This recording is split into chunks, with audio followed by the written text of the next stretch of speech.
আল্লাহর বান্দা এক যুবক আল্লাহর ভয় নিয়ে নামাজ আদায় করে, আল্লাহর হুকুম মতো পর্দা করে, বিবাহ করে নাই, করে না। বয়স কেটে যাচ্ছে, একদিকে ছোট ভাই বিবাহ করেই ফেলেছে, বড় ভাই এখনো বিবাহ করতে পারে না। একদিন জিজ্ঞাসা করে, ভাই বিবাহ করো না কেন? বলে ভালো মেয়ে পাই না। ছোট ভাই মনে করলো ভালো মেয়ে মানে শিক্ষিতা, টাকাওয়ালা, সুন্দরী, রূপসী। একটা খোঁজ নিয়ে কয় পেয়ে গেছি। বলে এমন মেয়ে চাই না। কয় কেমন চাও? কয় আমি এমন একটা মেয়েকে বিবাহ করতে চাই যেই মেয়েটা আল্লাহর ভয় নিয়ে আমার ডান হাতটা ধইরা আমাকে জান্নাতের দিকে আগায় দিবে। ছোট ভাই বলে তোর কপালে এমন মেয়েও নাই, বিয়াও নাই। বড় ভাই ডাক দিয়া আমার মালিকের উপরে ভরসা করে আছি, আমার মালিক আমার আমলের কান্নার বিনিময়ে আল্লাহ যদি দেন, আল্লাহর অভাব নাই, যদি কবুল হয়ে যায় সময়ও বেশি লাগবে না রে ভাই। কিছুদিনের মধ্যে খবর পেলেন পাশের এলাকার মধ্যে একজন আল্লাহর ওলি আসছেন, বুজুর্গ আহলুল্লাহ আউলিয়ায়ে কেরামদের একজন আল্লাহর ওলি। মসজিদে আইসা হিমা গারলেন আর এলাকার মানুষের দিয়ে বয়ান করে আর দোয়া নেয়, মানুষ পানি পড়া নেয় আর হুজুরের হাদিয়া দেয়, দোয়া চায়। ওই আল্লাহর বান্দা খবর পাইয়া চলে গেল। একদিন ফজরের নামাজ গিয়া সে মসজিদে আদায় করলো। নামাজ আদায় করতে গিয়া হুজুরের কাছে গিয়া নির্জনে বসলো আর বলেন, হযরত আমি অমুক এলাকার এক গরিব সন্তান, বয়স কত এত, বিবাহ করেছ না কেন? বলে আমি এমন গুণের মেয়ে চাই, সে মেয়ে পাই না তো বিবাহ করি না। আমার মাওলার কাছে দোয়া করি আল্লাহ যেন একটা নেককারিনী বিবির ব্যবস্থা করেন, যেই নেককারিনী বিবি আল্লাহর ভয় নিয়ে চলবে আর আমার ডান হাতটা ধরে ধরে জান্নাতের পথে আগায় দিবে। হুজুর আপনার কাছে আসছি, কোনো মেয়ে চাই না। আল্লাহ ওয়ালাদের দোয়া আল্লাহ ফেরত দিবেন না, কারণ আমার জবানের থেকে আপনাদের জবান পবিত্র, আমার হাতের থেকে আপনাদের হাত পবিত্র। আমরা গুনাহ করি, আপনারা গুনাহ কম করেন। একটু দোয়া করে দেন আল্লাহ যেন এমন গুণের একটা মেয়ের ব্যবস্থা করে দেয়। কথা চলতেছে চলতেছে চলতেছে, হঠাৎ মসজিদের বাহির থেকে সালামের আওয়াজ, আসসালামু আলাইকুম ওয়া রাহমাতুল্লাহ। সালামটা কোনো পুরুষের কণ্ঠের না, একটা কচি মেয়ের কণ্ঠের সালামের আওয়াজ। হযরত সালামের জবাব নিলেন আর বললেন, কে হে তুমি মসজিদের বাইরে?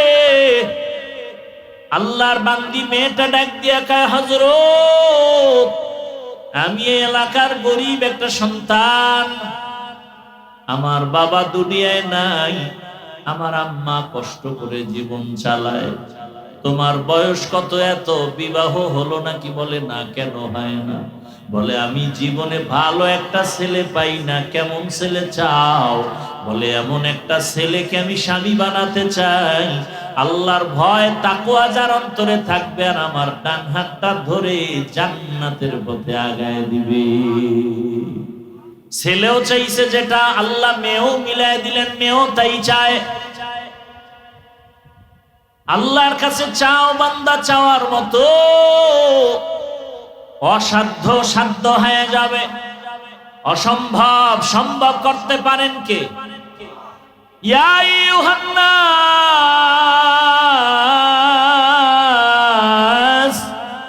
আনতুমুল ফুকারা ইলাল্লাহ ওয়াল্লাহু হুয়াল গানিয়্যুল হামিদ।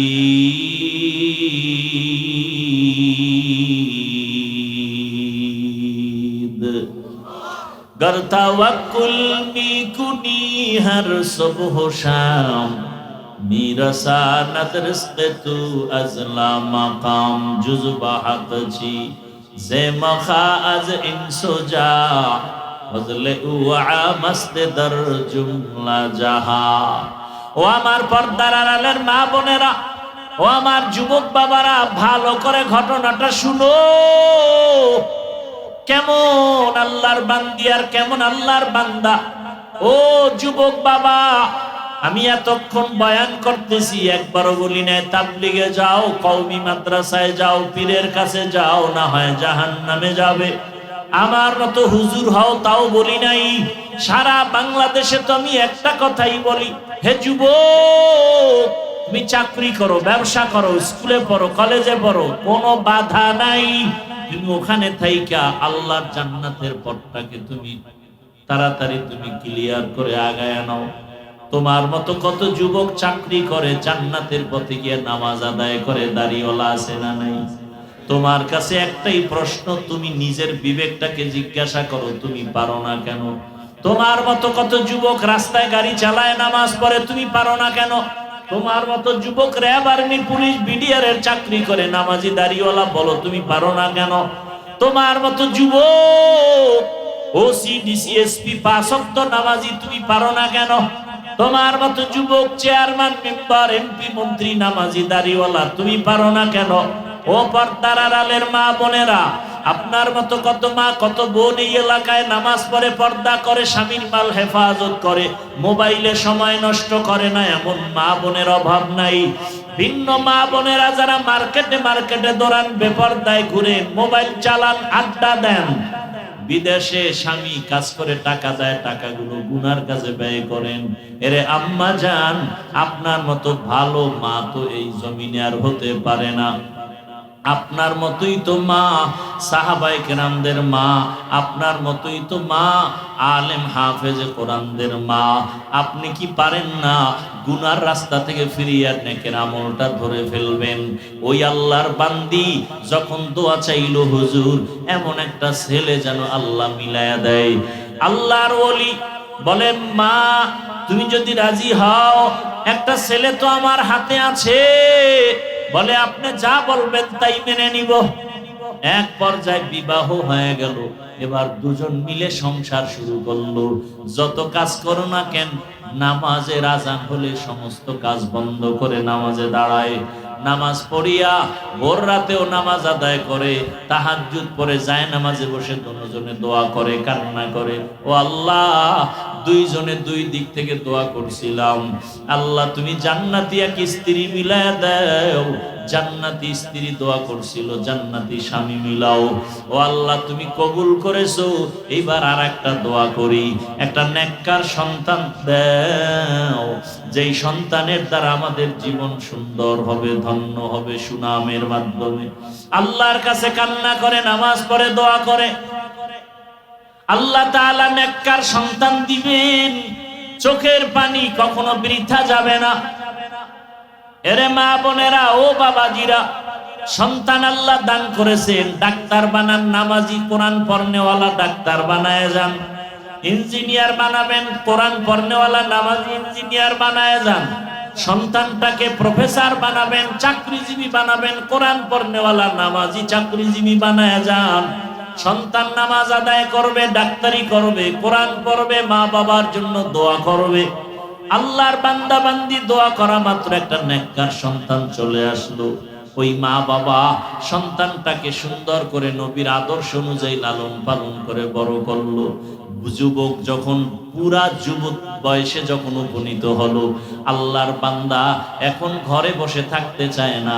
ইমানের স্পিরিট এত বেশি, যেখানে জুলুম শোনে সেখানে দৌড়ায় গিয়া জুলুম বন্ধ করে, যেখানে অন্ধকার সেখানে গিয়ে আলো জ্বালায়। মিশরে দখল করেছে বেঈমানেরা, মিশর গেল, সেখানে কাফেলা নিয়া আন্দোলন শুরু করলো, সেখানে গিয়া সফল হয়ে গেল। এইভাবে জায়গায় জায়গায় গিয়া হামলা দেয়, আন্দোলন করে ইসলামের পক্ষে। এমন আন্দোলন আর এমন যুদ্ধ শুরু করলো, ইতিহাসের পাতায় তার নাম উঠে গেল। এমন কোন ইতিহাসবিদ তার নাম জানে না, এমন কেউ নাই। আমি বলবো যুবকেরা, ওই আল্লাহর বান্দা ওই মা বাবার পেটে আছে, ওই বাবার ঔরসে এমন ছেলে যেই ছেলেটা যুবক বয়সে সুনাম অর্জন করে ফেলেছে, ওই যুবকটার নামটা ইতিহাসের পাতায় তুমি পারলে গুগলে সার্চ দিলেও পেয়ে যাবা। ওই যুবক আর কেউ না, ওই যুবক হলো ইতিহাসের পৃষ্ঠার স্বর্ণ অক্ষরে লেখা তার নাম আল্লাহর বান্দা সালাহউদ্দিন আইয়ুবী রাহমাতুল্লাহি আলাইহি। গুগলে সার্চ দিয়ে তার ইতিহাসটা পড়ো। সুলতান সালাহউদ্দিন আইয়ুবীর ইতিহাস পড়ো। যুবক বয়সে কি বিজয় অর্জন করেছে। আমরা সুলতান সালাহউদ্দিন আইয়ুবী হতে পারবো না, তবে তার অনুসরণে চলতে পারবো। যেমন এই জমিনের মধ্যে ওসমান হাদির ইতিহাস কে না জানে। ডাক্তার জাকির নায়েকের এত সুনাম, টাকার গরমে না, ক্ষমতার গরমে না, নবীজির আদর্শের এত পাওয়ার। আর আমার দেশের তাসলিমা নাসরিন ডাক্তার হইয়াও এমন কপাল পুরুষে মরিয়া গেল, লাশে জমিনে আসার সম্ভাবনা নাই। ও পর্দার আড়ালের মা বোনেরা, বৃদ্ধ বাবাজিরা, যুবক বাবারা, আল্লাহর কাছে তওবা করো। নবীজির আদর্শের মালা গালায় লাগাও। ডাক্তার হলেও যেন তোমার আদর্শ নষ্ট না হয়, ইঞ্জিনিয়ার হলেও যেন নামাজ নষ্ট না হয়। মনটাকে বুঝাও।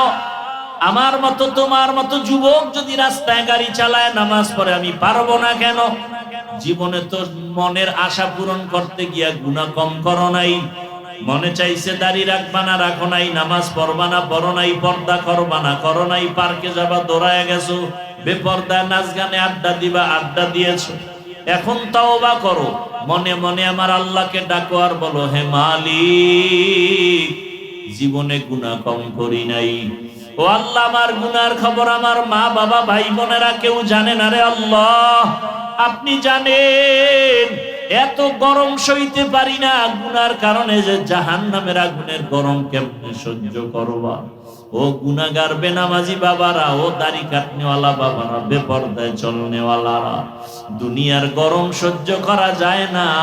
এই গরম থেকে কত হাজার গুণ তাপ হবে জাহান্নামের আগুনের গরম, সূর্যের গরম। গুনাহগার হয়ে কবরে গেলে, হাসরে দাঁড়ালে কি উপায় হবে রে বাবা? আল্লাহর কোরআনটা মিথ্যা মনে করিও না, নবীর আদর্শ মিথ্যা মনে করিও না। তওবা করো। জীবনে আর দাড়ি কাটবা না, নামাজ ছাড়বা না, বেপরদায় চলবা না। মা বাবার দোয়া নিয়া, শিক্ষকের দোয়া নিয়া, ওলামায়ে কেরামের দোয়া পরামর্শ নিয়া, নবীর আদর্শ মেনে, নবীর মুহাব্বতে জীবনটা চালাইবা, সুন্নাত অনুযায়ী চলবা। ও যুবক বাবা, কয়দিন আর যৌবনের বাহাদুরি করবা, মরণের খবর হয়ে গেলে আর বাঁচার উপায় নাই। এই গত রোজার ঈদে কত লাশ আর লাশ দেখলাম। বাস পানির মধ্যে চলে গেল, কত লাশ পড়ে গেল। পানির ভেতরে গাড়ির লাশ, আগুনে পুড়িয়া কত মানুষ মরে গেল। এমন কোনো দিন নেই যে মানুষের, যুবকের মরণের খবর নাই। ঘুমের বিছানায় লাশ, মরিয়া গেলে তোমাকে আর কেউ স্মরণ করবে না রে বাবা। আজকে যার পেছনে দৌড়াও, কেউ তোমার আমার আপন না। একমাত্র তোমার আমার আপন আল্লাহ আর নবীর আদর্শ সুন্নত। এই সুন্নতের মালা গলায় লাগাইয়া তওবা করো। আর দাড়ি কাটবা না, নামাজ ছাড়বা না, বেপরদায় চলবা না। মা বোনেরাও তওবা করেন আর বেপরদায় চলবেন না। স্বামীর মাল খেয়ানত করবেন না, মোবাইলে সময় নষ্ট করবেন না। মা বাবার দোয়া নিয়ে সন্তানটাকে আদর্শ সন্তান বানাবেন। 5 ওয়াক্ত নামাজ পড়বেন, পর্দা রক্ষা করে চলবেন। সাপ অপেক্ষা করে এক নজর দেখবে রহমতের নবীকে। এরে নবীর উম্মতের দল, আজকে সেই নবীর উম্মত হইলা, এত সম্মান, কিন্তু নিজের সম্মান নিজে ধরে রাখতে পারলা না। যদি সম্মান ধরে রাখতে পারতা, ভোটের আগের রাত্রে টাকা খাইয়া তুমি ভোট দিতে পারতা না। ভোটের আগের রাত্রে পায়খানা খাইছে যারা, এরাও জালেম। যারা টাকা খাওয়াইছে ওরাও জালেম। জালেম দিয়ে কোনোদিন দেশ শান্তি হবে না। শান্তির ঠিকানার নাম ইসলাম। শান্তির ঠিকানার নাম কি? দীনিয়াল ইসলাম দীনু মাওকাহু আরজু কুফরানান আফওয়ান ইনদাহু। ভাইরা আমার, রহমতের নবী কি 13 বছর দেখলো কে? আবু জাহাল। আবু জেহেল না, জাহলুন শব্দ। আবু জাহল 13টা বছর নবীর সাথে একত্রে এক দস্তারখানে খাইল।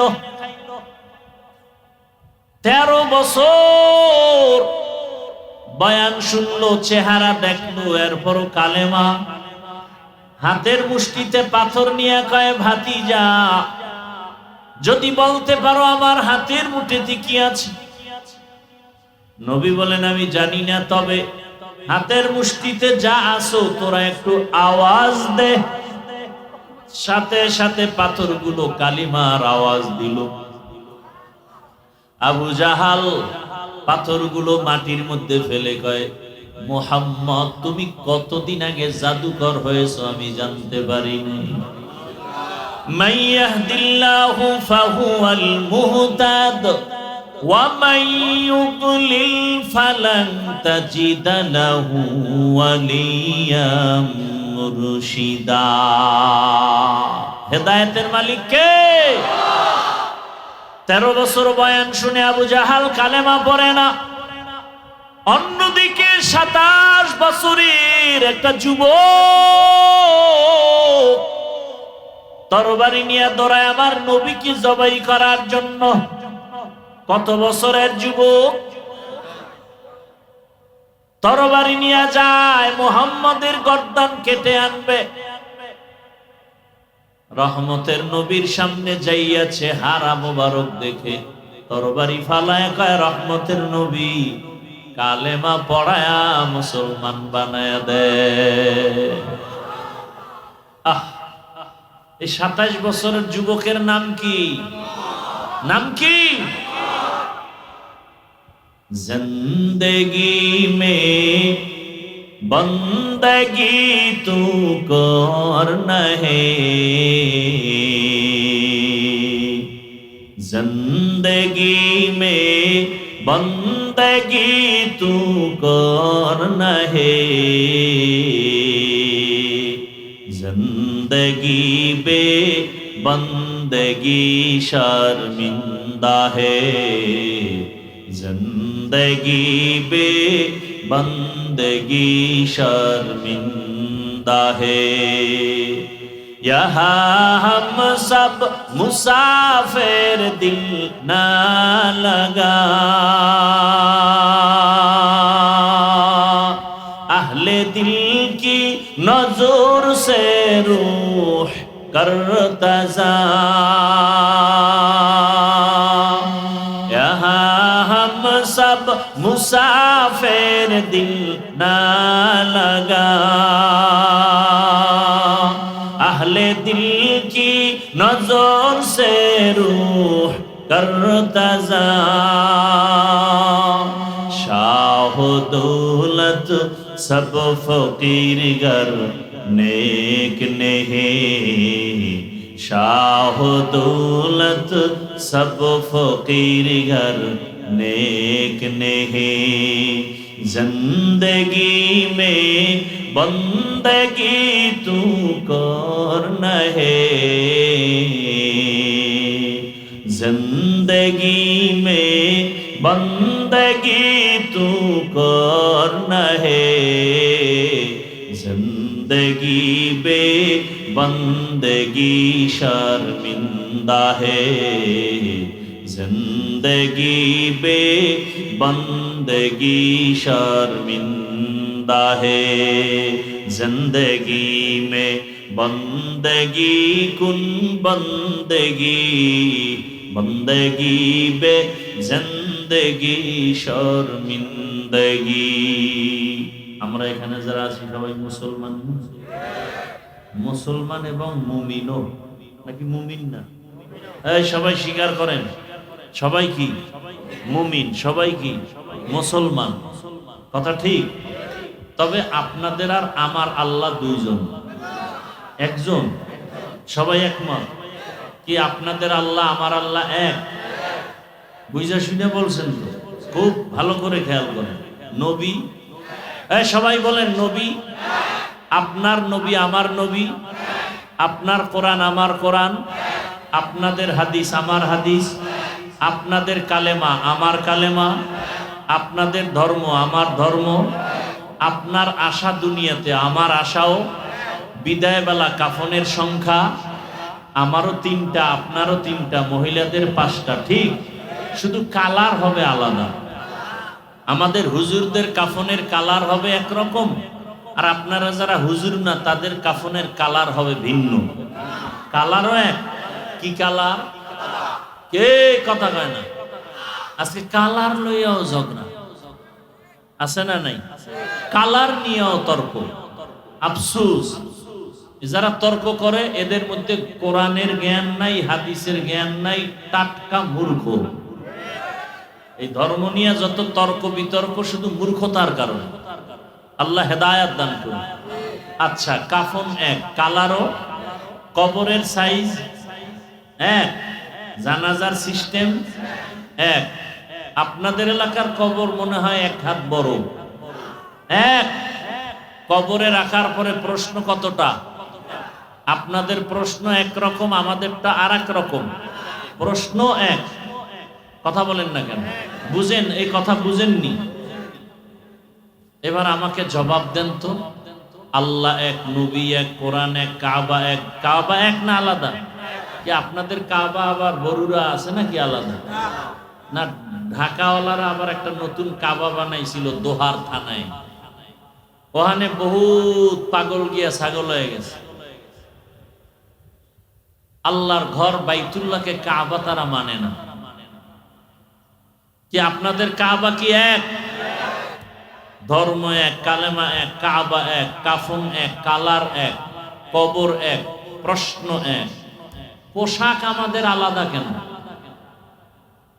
ও জালেমের মুসলমান, পোশাক আলাদা কেন? হয়তো সবাই প্যান্ট শার্ট টাই পরি, কি? আর যদি মনে করেন না এটা মদিনার পোশাক না, তাহলে মদিনারটা পরেন। একজন চালাক বলে চাকুরি, কি চাকুরি থাকে না প্যান্ট শার্ট টাই না লাগাইলে। আমি বলবো আপনি রসুলের আশেক যদি হন, যেই চাকরি করলে মদিনার পোশাক লাগান যায় না, সে চাকরি করেন কেন? টাকার জন্য, খাওয়ার জন্য। রিজিক দেন কে? গর্তের পিপিলিকার খানা কে দেন? সমুদ্রের হাজারো মাছের খানা কে দেন? জঙ্গলের হাজারো প্রাণীর খানা কে দেন? উড়ন্ত পাখির পেট ভরে খানা কে দেন? বলুন, ওরা দামি না আমরা মানুষ দামি? তাহলে আল্লাহ আমাদের দিবেন না? তাহলে চাকরি না করলে খানা নাই, এটা তো মিথ্যা কথা। এরপরও আমি মেনে নিলাম 1 মিনিটের জন্য প্যান্ট শার্টটাই পরে চাকরি। মসজিদে কি চাকরি? সেখানে কেন মদিনার পোশাক নাই?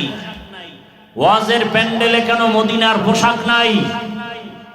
আবার কিছু বেয়াদব বলে পোশাকের মধ্যেই কি ইসলাম? প্রশ্নটা আমাকে করো কেন, মদিনার রসুলকে করতে পারো না? বলে দাড়ির মধ্যে কি ইসলাম? প্রশ্ন আমাকে কেন, মদিনার রসুলকে প্রশ্ন করো। যারা দাড়ি কাটে ছাটে, দোনো দলের গুনাহ সমান, কবিরা গুনাহ, মোনাজাত কবুল হবে না। এরা রসুলের দুশমন, রসুলের কলিজায় আঘাত করে। 24 ঘন্টার সেকেন্ডে সেকেন্ডে সেকেন্ডে অল টাইম কবিরা গুনাহ, কবিরা গুনাহ, কবিরা গুনাহ। আমি রসুলের আশেক, আমার অন্তরে কোনো সন্দেহ নাই, আমি পিওর আশেক, আমি রসুলের পিওর আশেক। আমি রসুলের মোহাব্বতে কথা বলছি, কোনো দলের পক্ষে, কোনো পীরের পক্ষে বলছি না। বরং রসুলের সুন্নতের আলোকে যে চলে না, সে আমার পীর হলেও দুশমন। রসুলের সুন্নতের লাইনে যে চলে না, সে আমার বাবা হলেও আমি তাকে পছন্দ করি না। এটাই তো রসুলের আশেকেরদের কথা। আর ভণ্ড ওরা বলবে আমরা রসুলকে মানি, কিন্তু দাড়ির হুকুমটা আপাতত মানি না। আমরা রসুলের আশেক বটে, তবে বিড়ির হুকুমটা এটা ছাড়তে পারি না। আমরা রসুলের আশেক ঠিক, তবে রসুলের পোশাকটা এখন পরতে পারি না। এরা আশেক দাবিদার ঠিক, তবে এরা ভণ্ড। এরা কি? তুকু যাও সুন্নতে আহমদ কুজাবা মুহাম্মদ কৈবুয়দ নিসবত তোরা। চিল্লিদার যুবক, কেমন একজন নবীর উম্মত আল্লাহ বানাইছে, যেই নবীকে দেখার জন্য আসমান কাঁদে, জমিন কাঁদে, পাহাড় কাঁদে, বাতাস কাঁদে। আল্লাহ দয়া করে সে নবীর উম্মত বানাইলেন। নবী যদি বলে আমার উম্মত হইয়া বলো আমার হাদিয়া কি নিয়ে আসছো বলো। নবী যদি দেখে দাড়ি নাই, নবী বলবে সোহকান সোহকা, ভেগে যাও, আমি তোমার নবী না, তুমি আমার উম্মত না। আল্লাহ হেদায়েত দান করুন। আলিফ লাম মিম ওয়াল্লাহু আ'লামু বিমুরাদিহি বিযালিক যালিকাল কিতাবু লা রাইবা ফীহ। কোরআন এমন একটা কিতাব যার মধ্যে কোনো ভুল আছে। হুদাল লিল মুত্তাকিন, যারা আল্লাহকে ভয় করে তাকওয়াওয়ালা তাদেরকে করবে কোরআন হেদায়েত। নবীজি বলেন ইত্তাকিল মাহারিম তাকুন আ'বাদান নাস, আল্লাহর নিষিদ্ধ জিনিস থেকে নিজেকে বাঁচাও, তাহলেই তোমার মর্যাদা বেড়ে যাবে মানুষের কাছে, আল্লাহর আদালতে। আমার তেলাওয়াতকৃত আয়াত ও হাদিসের তরজমা বললাম। হাদিসে আল্লাহর রাসূল বলেন আল্লাহর নিষিদ্ধ জিনিস থেকে নিজেকে বাঁচাও। মুখ দিছেন খাওয়ার জন্য খাও, তার মানে মনে যা চায় খাও তা না, সীমাবদ্ধতা আছে। আল্লাহ যা নিষেধ করছেন তা খাওয়া যাবে না। চক্ষু দিছেন দেখার জন্য দেখো, কিন্তু যা মনে চায় তাই দেখা যাবে না। আল্লাহ যা দেখতে বলেছেন তা দেখবা, যা নিষেধ করেছেন তার থেকে নিজেকে বাঁচায় রাখবা। চোখ দিয়া তুমি আল্লাহর ঘর কাবা দেখো সওয়াব, আল্লাহর ঘর বাইতুল্লাহ দেখো সওয়াব। মা বাবার চেহারাটা তাকায় তাকায় দেখো সওয়াব। আল্লাহর কোরআন তাকায় দেখো সওয়াব। আল্লাহর নবীর ওয়ারিস ওয়ারাসাতুল আম্বিয়া উলামায়ে কেরাম আহলে হক তাকায় দেখো সওয়াব। কিন্তু ওই চক্ষু দিয়া তুমি আজ মোবাইলটা হাতে নিয়ে গুনাহ তাকায় তাকায় দেখো, আর সারা রাত কাটায় দিলা। ফজর নাই, জোহর নাই, আসর নাই, মাগরিব এশার নামাজের খবর নাই। আজান শুনিয়াও বান্দা নামাজে যাও না, মোবাইলে 1 ঘন্টা 2 ঘন্টা 3 ঘন্টা সময় দিলা। 20 মিনিট সময় দিয়া ফজরের 4 রাকাত নামাজ পড়তে পারো না।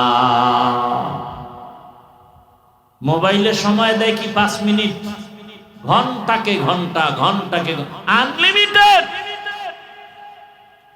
অথচ ফজরের নামাজ আদায় করতে 20 মিনিটের বেশি লাগবে না। জোহরের নামাজ আদায় করতে 20 মিনিটের বেশি লাগে না। আসরের নামাজ আদায় করতে সর্বোচ্চ 20 মিনিটের বেশির প্রয়োজন হয় না। মাগরিবের নামাজ আদায়ের জন্য 20 মিনিটের বেশি প্রয়োজন হয় না। এশার নামাজ আদায়ের জন্য 20 মিনিটের বেশি প্রয়োজন হয় না। অথচ বান্দা মোবাইলে ঘন্টাকে ঘন্টা সময় দিয়া চোখের গুনাহ করে, হাতের গুনাহ করে, জবানের গুনাহ করে। 20 মিনিট সময় দিয়া ফজরের নামাজে বান্দা হাজির হতে পারে না। একটুখানি নেকের তরে রোজ হাসরের মাঠেতে বাবা ঘুরবে ছেলের পিছে, ছেলে বাবার আগেতে।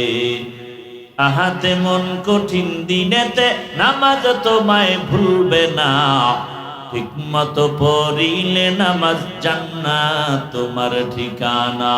ঘুমের চেয়ে নামাজ ভালো আর তুমি ঘুমাইও না। ঠিকমতো পড়িলে নামাজ জান্নাত তোমার ঠিকানা। আমার প্রাণের ভাই বোনেরা জলদি করে উঠে যাও, ওযু করে তাড়াতাড়ি নামাজ পড়তে লেগে যাও। আহা নবী বেনামাজির শাফাআত করিবেন না। ঠিকমতো পড়িলে নামাজ জান্নাত তোমার ঠিকানা। ঘুমের চেয়ে নামাজ ভালো আর তুমি ঘুমাইও না। ঠিকমতো পড়িলে নামাজ জান্নাত তোমার ঠিকানা। মকুন সুসুতি নামাজে পাঞ্জগানা ফাওয়াইলুল লিল মুসাল্লিনাল্লাযীনা মুমিনারা ইনামাজ ইমদাদ দা ইস্তাঈনু আয়াতে কুরআবখা আয়াতে কদ আফলাহারা याद कुन गौर कुंदर मानी अज दिल सादेकू। লালমাই পাহাড় চিনেন নি? কোথায়? লালমাই পাহাড়, লালমাই আপনাদের কাছে না দূরে? ওখান থেকে একটা বানর আসছে। বানর, কথা বুঝতেছেন তো? হ্যাঁ, ভালো করে বুঝুন। বানর নেমে এসে একটু খোঁজ খবর নিতেছে বরুড়ার মানুষগুলো কেমন, আর তার জাতি ভাই দুই একজন দেখা যায় কিনা। খুব খেয়াল করেন। হঠাৎ এসে দেখতেছে একটা ময়দানের ভেতরে বকরি, ভেড়া, দুম্বা, সাথে একটা বাঘের বাচ্চা। বানর দেখে আশ্চর্য হয়ে গেল। যেই বাঘ দেখলে মানুষ এত ভীত সন্ত্রস্ত, কেউ কাছে যায় না, নাম শুনলে ভয়।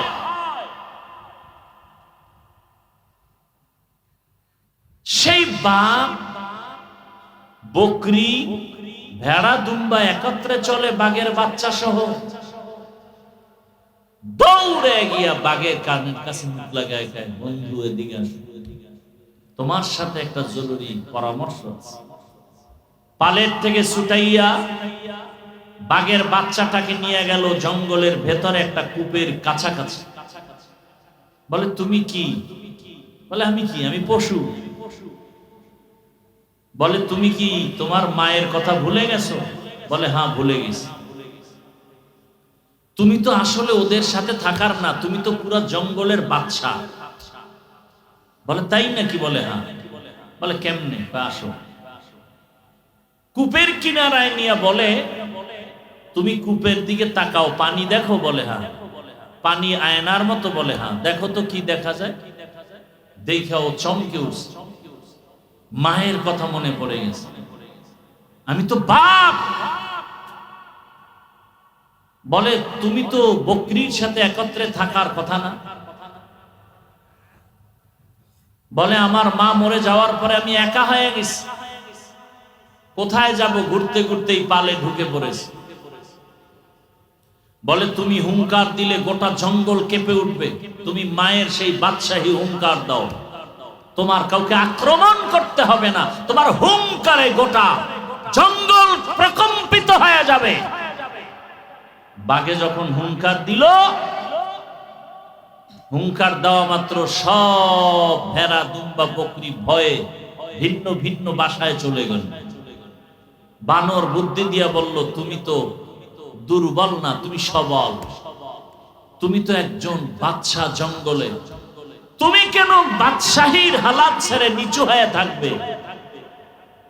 একজন আল্লাহর ওলি বলতেছেন, হে মানব জাতি, বাঘ যখন নিজের চেহারা দেখে নিজেকে চিনতে পেরেছে, তখনই বাদশাহী রূপ ফিরে আসছে।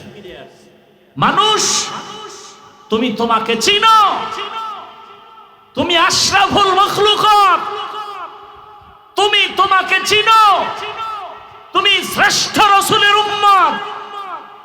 গোটা দুনিয়াতে নেতৃত্ব চলবে তোমার, গোটা দুনিয়ার ইহুদি খ্রিস্টান তোমার গোলাম হয়ে থাকবে। তুমি কেন ইহুদি বেঈমানের গোলাম? তুমি নিজেকে চিনতে পারোনি। রাসূলের সুন্নতের আয়নায় চেহারাটা ঘুরাও, নিজেকে চিনতে পারবে।